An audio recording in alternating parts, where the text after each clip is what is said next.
Carson Wentz, I got the win. I got a funny feeling that's boy, still the coldest. This the moment I come different, yo. Yeah, they for Lauren, no monkey business. Can't H&M us, no. Shout out to women in Cape Town. Africa's always a great time.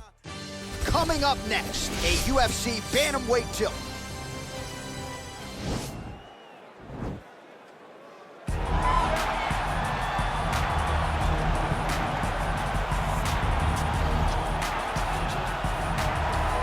Well, this guy has truly made the takedown a thing of beauty in mixed martial arts. With respect to yourself and George St. Pierre and the truly great takedown artists, this guy's closing the gap and entering that company in the eyes of many. Oh, absolutely, because he's done such a great job of timing takedowns.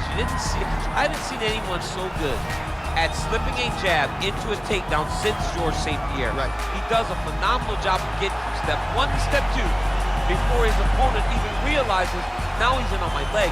And if they do get their hip back, immediately he's up into a foot sweep, or a headlock, or an inside trip. It's just so many different ways for him to get you to the floor that he will throw every single one at you every single time. And a lot of fighters talk about that wrestling maintenance and how hard it is, right, over the course of a career to continue to drill those things.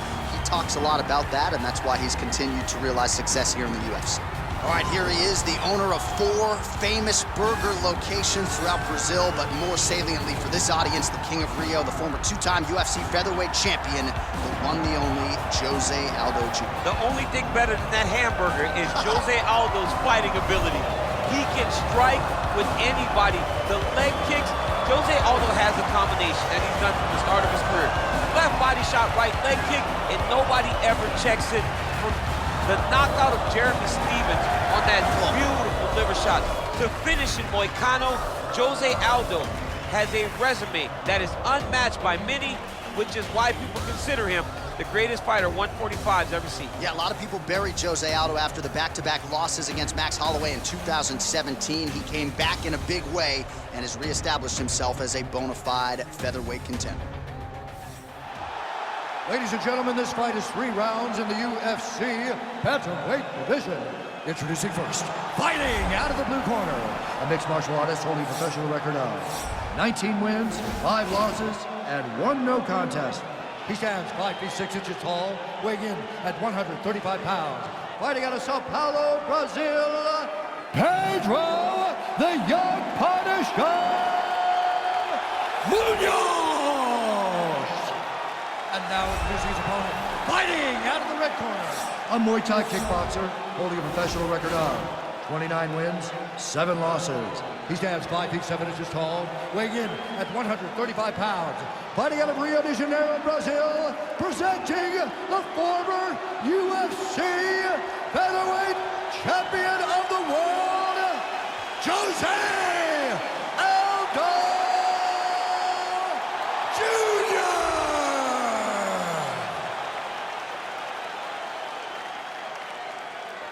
And when the action begins, our referee in charge, Yves Loving. The veteran Yves Levine draws the assignment here. You ready? You ready? Good to have you with us tonight. Of course, we are inside Toyota Center in Houston, Texas, USA. And every time I walk through these walls, I can't help but think about Gilbert Melendez and Diego Sanchez going toe-to-toe back at UFC 166. Remember Rogan?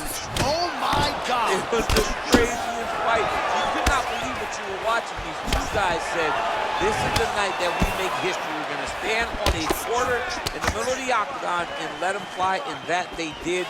Houston, the Toyota Center, has been home to some of the greatest fights in UFC history. Well, he's got the reach advantage. You might as well use it. Nice job there to find a home for that jab.